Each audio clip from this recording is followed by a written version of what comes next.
अगर आप एक इक्विटी म्यूचुअल फंड इन्वेस्टर हो, आप इन्वेस्ट कर रहे हो इंडियन मार्केट्स के अंदर में, लाइक आप लार्ज कैप फंड में, मिड कैप फंड में, स्मॉल कैप में इन्वेस्ट कर रहे हो, तो यहाँ पे मैं 3 आपको डेटा पॉइंट्स निफ्टी 50 इंडेक्स से लेकर बताने वाला हूँ।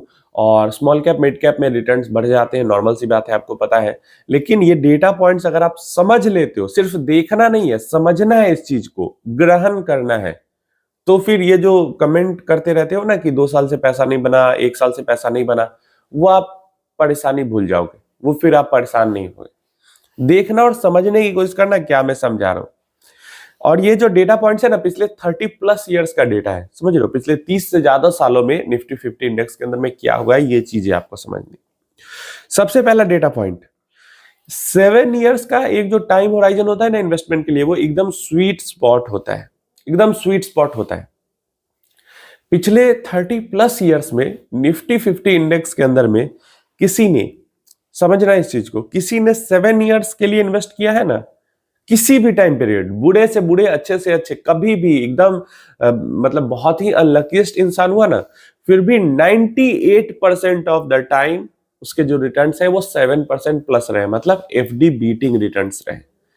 पिछले 30+ ईयर्स में निफ्टी 50 इंडेक्स के अंदर में किसी ने भी इन्वेस्ट किया, किसी भी टाइम पे टॉप पे इन्वेस्ट करके बॉटम पे एग्जिट किया, कोई भी 7 ईयर्स का टाइम पीरियड रहा, बुरे से बुरा, अच्छा से अच्छा, कम से कम 7% प्लस उसको रिटर्न्स मिले। क्लियर है पहली चीज। अगर सिर्फ 5 साल के लिए इन्वेस्ट किया है तो उस 87% टाइम्स में उसको 7% प्लस रिटर्न्स मिले। तो 7 साल का जो एक स्वीट स्पॉट है ना, वहां तक अगर पहुंच जाते हो तो एफडी बीटिंग रिटर्न्स तो लगभग हर बार ही मिले हैं 7 साल में, समझ गए। एफडी बीटिंग रिटर्न्स, एफडी से ज्यादा रिटर्न्स हर बार मिले हैं।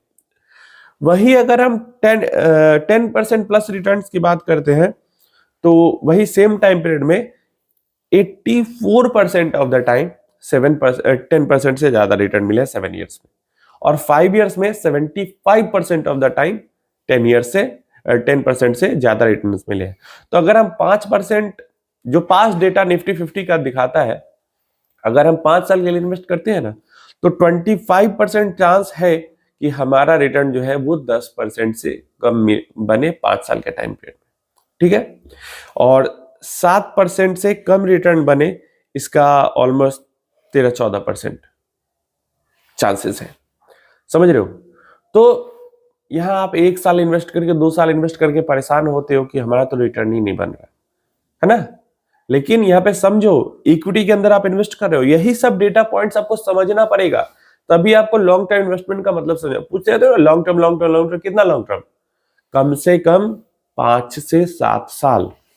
5 से 7 साल तक जाओगे तो अगर आप अनलकीस्ट इंसान भी होगे, देखो जो लकी है वो तो भाई पहले साल से पैसा छाप रहा है, लेकिन अगर 5 to 7 ईयर्स का होल्डिंग पीरियड अगर हमारा हो जाता है, तो अगर हम बैड लक के किंग भी हैं, फिर भी जो ऑड्स है वो हमारे फेवर में आ जाती है, समझ गए।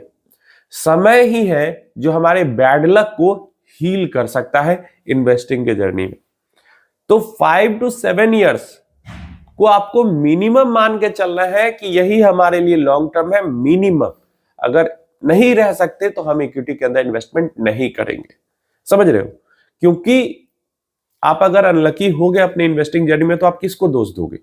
इसलिए समय आपको लेकर चलना है। जो लकी है वो भाई पहले साल से पैसा छाप रहा है, लेकिन जो अनलकीस्ट इंसान है उसके लिए मिनिमम 5 to 7 ईयर्स टाइम चाहिए उसके वो बैड लक को हील करने के लिए। समझ में आ रहा है? आसान भाषा में आपको समझाने की कोशिश कर रहा हूं। चलिए सेकेंड डेटा पॉइंट्स की तरफ बढ़ते हैं। 84% of the time Indian equities like Nifty 50 index fund की बात कर रहे हैं, index give more than 10% returns over 7 years. समझ में आ गया? 84% ऑफ द टाइम, 84%, 7 साल में 10% से ज्यादा रिटर्न मिल रहा है। 16% फिर भी चांस है कि 7 साल तक अगर हम इन्वेस्टमेंट करें तो 10% से कम रिटर्न बने, लेकिन 7-8%, 9% तक रिटर्न बने। ये चीज आपको क्लियर करना है, पहली चीज तो। अब यहां पे ये आप लंबा चौड़ा देख सकते हो कि रोलिंग रिटर्न्स को कैसे कैसे कितने साल में कितना कितना बन सकता है, like 15 years, 12 year, 10 year, 7 year, 5 year, 3 year, 1 year, पूरा डेटा अवेलेबल है। लेस देन 0% का क्या चांसेस है, मतलब माइनस का क्या चांस है, 7% से कम का चांस क्या है, 7% से ज्यादा का क्या चांस है, 10% से ज्यादा, 12%, 15% से ज्यादा का क्या चांस।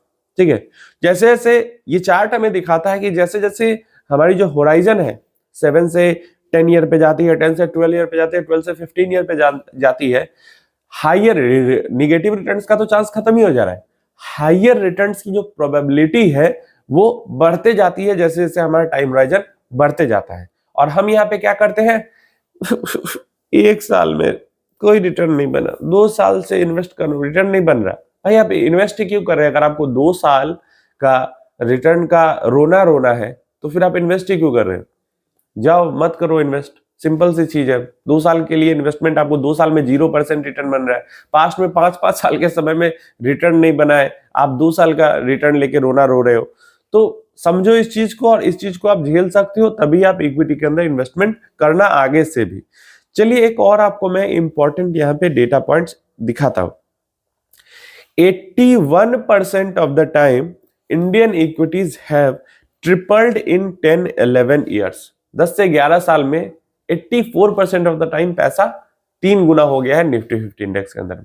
अब यहाँ पे वो सारे समय इंक्लूडेड है जो बुरा से बुरा समय रहा है और जो अच्छा से अच्छा समय रहा है। समझना है इस चीज को। 7 ईयर्स, 6 to 7 ईयर्स में 74% ऑफ द टाइम, अगर हम 6 से 7 साल के लिए इन्वेस्टेड रहते हैं इंडियन इक्विटी के अंदर में, तो 74% चांस हमारा है कि पैसा हमारा 2 गुना हो जाए। 74% चांस निफ्टी 50 इंडेक्स के अंदर में कि 2x तो पैसा हो ही जाए 6 से 7 साल। नेक्स्ट आगे आते हैं, थोड़ा सा समय और हम बढ़ाते हैं, लाइक 10-11 ईयर्स, तो यहां पे चांसेस हमारी बढ़ जाती हैं, सिर्फ डबल होने की नहीं, ट्रिपल होने की। 6 to 7 ईयर्स में सिर्फ 74% चांस थे पैसा डबल होने के बस, लेकिन अगर हम 10-11 ईयर्स के लिए इन्वेस्टेड रहते हैं तो 81% चांस हो जाता है हमारा पैसा ट्रिपल होने का, सिर्फ डबल होने का नहीं, ट्रिपल होने का। समझ रहे हो? और जब हम 12 to 13 ईयर्स के लिए इन्वेस्टेड रह जाते हैं, समझ रहे हो, 13 साल तक मान लो इन्वेस्टेड रह गए, तो हमारा पैसा निफ्टी 50 इंडेक्स के अंदर में 4 गुना होने का चांस ऑलमोस्ट 77-80% के पास हो जाता है। और ये सिर्फ हम निफ्टी 50 इंडेक्स की बात कर रहे हैं। जब हम मिड कैप के अंदर में जाएंगे तो मल्टीप्लाई का जो टाइम्स है वो बढ़ जाएगा। मिड कैप स्मॉल कैप में 4 गुना की जगह 6 गुना होगा, 8 गुना होगा, 10 गुना होगा। समझ रहे हो? तो ये जो तीनों डेटा पॉइंट्स मैंने दिखाए उसके अंदर क्या हमें समझ में आता है? इसके अंदर हमें यह समझ में आता है कि 1 साल 2 साल की जो जर्नी है वो हमारे ओवरऑल इन्वेस्टिंग जर्नी का कुछ नहीं है, कुछ नहीं है, 0% के पास है 1 साल 2 साल।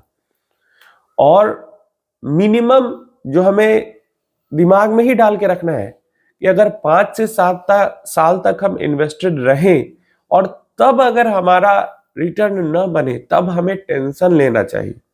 अगर 3 साल तक हम इन्वेस्टेड रहे और हमारा रिटर्न न बने तो उसको लेकर हमें टेंशन परेशानी नहीं लेना चाहिए।